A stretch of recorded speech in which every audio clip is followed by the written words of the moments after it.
Hi అండి, welcome to సాయిస్ kitchen. బాగున్నారండి మీరు? మేమైతే బాగున్నామండి. ఇప్పుడైతే మీకోసం నేను పెసర పునుగులను అయితే చేసి చూపిస్తానండి. పెసరపప్పుతో పునుగులు చేసి చూపిస్తాను. ఇది మామూలు నార్మల్గా ప్లెయిన్గా అయినా వేసుకోవచ్చండి. పునుగులను అయితే ప్లెయిన్గా జీలకర్ర సాల్ట్ వేసుకోవచ్చండి. నేనైతే ఆనియన్స్, పచ్చిమిర్చి, అల్లం ఇవన్నీ కూడా జీలకర్ర అన్నీ కూడా వేసి స్పైసీగా చేసి చూపిస్తానండి. ఇదైతే స్నాక్ రెసిపీ అండి. ఇంకొక వీడియోలో అయితే మీకు పెసర పునుగులు పులుసు అయితే చేసి చూపిస్తానండి. ఇప్పుడైతే స్నాక్ రెసిపీ పెసర పునుగులు అయితే చేసి చూపిస్తాను. దీనికోసం అయితే నేను 1 కప్పు వరకు పెసరపప్పు తీసేసుకున్నానండి. తీసేసుకొని ఒక 5 గంటలండి, 5 అవర్స్ అయితే ఇది నానబెట్టి ఉంచేసుకున్నాను. నానబెట్టి ఇది ఫిల్టర్ చేసేసుకోవాలండి. కొద్దిగా కూడా వాటర్ లేకుండా ఈ విధంగా ఫిల్టర్ చేసేసుకోవాలి. మొత్తం వాటర్ కూడా వడగట్టేసుకోవాలండి. ఈ విధంగా కొద్దిగా కూడా ఉండకూడదు. మనకి పిండి అనేది ఇప్పుడు మనం పప్పు మిక్సీ పట్టేటప్పుడు ఇది మెత్తగా ఉందంటే పల్చగా ఉందంటే మనకి పునుగులు మంచిగా రావండి. అందుకు ఈ విధంగా మొత్తం వాటర్ ఫిల్టర్ చేసేసుకొని ఇదైతే గ్రైండ్ చేసేసుకోవాలండి. ఇప్పుడు ఒక మిక్సీ జార్ తీసేసుకొని గ్రైండ్ చేసేసుకుందాం. చూడండి, ఈ విధంగా మొత్తం కూడా ఫిల్టర్ చేసేసుకున్నాను. ఇప్పుడు మిక్సీ జార్లో వేసేసుకొని వాటర్ వేయకుండా గ్రైండ్ చేసేసుకోండి. ఇప్పుడు ఇదైతే గ్రైండ్ చేసి చూపిస్తానండి. చూడండి, ఈ విధంగా మెత్తగా గ్రైండ్ చేసేసుకోవాలండి. చూసారా, ఈ విధంగా చేసేసుకోవాలండి. చేసేసుకొని ఇప్పుడు ఇందులో మనం నార్మల్గా ప్లెయిన్గా కావాలంటే ఇందులో కొద్దిగా సాల్ట్, కొద్దిగా జీలకర్ర వేసుకోవచ్చండి. నేనైతే ఆనియన్స్ కూడా వేసుకుంటాను. ఆనియన్ ఇగుండి చిన్నగా తురిమేసుకొని వేసుకుంటానండి. ఒక మీడియం సైజు ఆనియన్ తీసేసుకొని ఈ విధంగా సన్నగా తురిమేసుకున్నాను. ఇప్పుడు ఇందులో కొద్దిగా కరివేపాకు తురుమండి. ఇందులోని ఒక 5 పచ్చిమిర్చి తీసుకున్నానండి. తీసేసుకొని చిన్న ముక్క అల్లం తీసేసుకొని కచ్చపచ్చగా దంచేసుకున్నానండి. మీరు ముక్కలు కట్ చేసి వేసుకున్నా పర్వాలేదండి. చిన్నపిల్లలు ఇంట్లో ఉంటే ఈ విధంగా దంచి వేసుకుంటే మంచిదండి. పిల్లలకైతే నోటికి తగలదు ఇది. ఈ విధంగా కచ్చపచ్చగా దంచేసుకొని వేసుకుంటానండి. ఇందులోనే 1 టేబుల్ స్పూన్ వరకు జీలకర్రను వేసుకోండి. వేసేసుకొని టేస్ట్కి సరిపడా సాల్ట్ అండి. టేస్ట్కి సరిపడా సాల్ట్ వేసేసుకొని మొత్తం కూడా మంచిగా కలిపేసుకోవాలి. కొత్తిమీర ఉంటే కొత్తిమీర కూడా తురిమేసుకొని వేసుకోవచ్చండి. ఈ విధంగా మొత్తం ఈ పిండికి కలిసేటట్టు కలిపేసుకోవాలి. చూడండి, ఈ విధంగా అయితే పిండిని రెడీ చేసేసుకోవాలండి. మనకు చూసారా, కొద్దిగా కూడా వాటర్ వేయకుండా మనం మిక్సీ పట్టుకోవడం కాబట్టి ఈ విధంగా వచ్చిందండి. మనకి పునుగులకి వేసే విధంగా ఉందండి.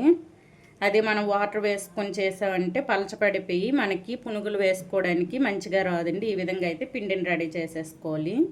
ఆయిల్ కూడా వేడి చేసి ఉంచేసుకున్నానండి. ఇప్పుడైతే పునుగులు వేయడం స్టార్ట్ చేద్దాం. చూడండి, ఆయిల్ కూడా మనకు వేడి అయిందండి. మీడియం హీట్లో ఉండాలండి మనం పునుగులు వేసేటప్పుడు. కొద్దిగా వాటర్ తీసేసుకొని ఇందులో చేయి తడి చేసుకుంటూ వేసేసుకోవాలండి. మనకు ఆ విధంగా వేసుకోవడం వల్ల పునుగులు చేతి నుంచి మంచిగా జారుతాయండి. చూడండి, ఈ విధంగా చేయి తడి చేసి వేసుకోవడం వల్ల పునుగులు అయితే ఈజీగా మన చేతి నుంచి జారుతుంటాయి. ఈ విధంగా మీకు నచ్చిన సైజులో ఈ పునుగులను అయితే వేసేసుకోవాలండి.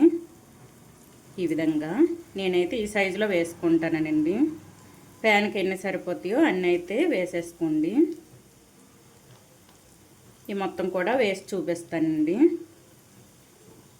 చూడండి, ఈ విధంగా అయితే ప్యాన్కి ఎన్ని సరిపోతాయో అన్ని పునుగులను అయితే వేసేసుకోవాలండి. వేసేసుకొని ఇప్పుడు ఫ్లేమ్ పూర్తిగా మీడియంలో ఉంచేసుకొని ఇవైతే వేయించుకోవాలండి. మంచి గోల్డెన్ కలర్ వచ్చేంత వరకు వేయించుకోవాలండి. ఈ విధంగా కదుపుకుంటూ వేయించుకోవడం వల్ల మొత్తం కూడా మంచిగా ఫ్రై అయ్యి వస్తాయండి. మనకి ఈ విధంగా మంచి కలర్, గోల్డెన్ కలర్ వచ్చేంత వరకు ఇదే విధంగా వేయించుకోవాలండి. మీడియంలో ఉంచేసుకుంటూ హైలో కొద్దిగా పెంచేసుకుంటూ ఇవైతే ఫ్రై చేసేసుకోవాలి. మనకి మీడియం నుంచి హైకి పెంచడం వల్ల ఇవి లోపల వరకు మంచిగా వేగుతాయండి. మనం సిమ్లో ఉంచేసుకున్నామంటే ఆయిల్ పెట్టేస్తాయండి పునుగులు అనేది.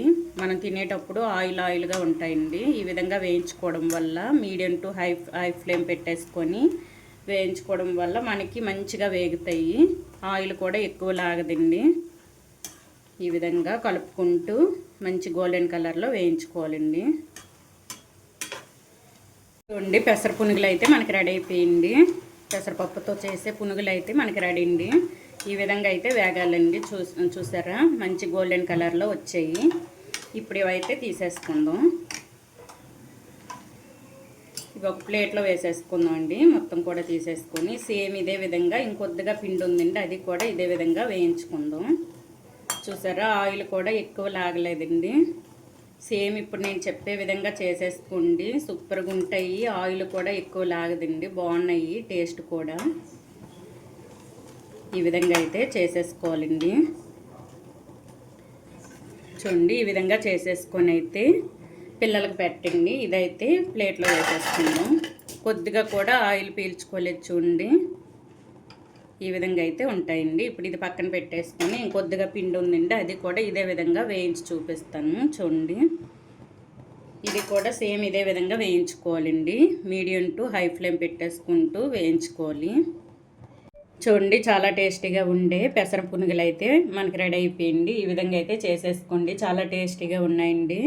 ఈ పెసర పునుగులు అయితే పిల్లల లంచ్ బాక్సుల్లోకైనా పెట్టుకోవచ్చండి. ఈవినింగ్ స్నాక్స్గా కూడా పెట్టుకోవచ్చు. చాయ్ టైంలో ఎవరైనా ఇంటికి గెస్ట్లు వచ్చేటప్పుడు కూడా ఈ విధంగా చేసి పెట్టండి, చాలా టేస్టీగా ఉన్నాయండి. ముందు వీడియోస్లో అయితే నేను పెసరపప్పుతో ఈ పునుగులతో పులుసు కూడా చేసి చూపిస్తానండి. ముందు వీడియోస్లో అయితే వస్తుందండి, అది కూడా చూస్తుండండి. ఇప్పుడు ఇదైతే చూడండి మనకి లోపల స్పాంజీగా బయటని క్రిస్పీగా ఎంత మంచిగా వచ్చాయి చూడండి. క్రిస్పీగా వచ్చేయండి మనకి.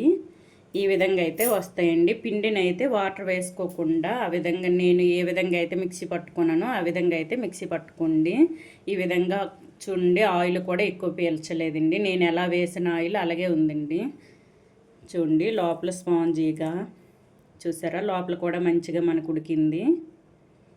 ఈ విధంగా అయితే చేసేసుకోండి, చాలా టేస్టీగా ఉన్నాయండి పునుగులు అయితే. ఈ విధంగా పెసరపప్పుతో పునుగులు చేసేసుకోండి, చాలా టేస్టీగా ఉన్నాయి.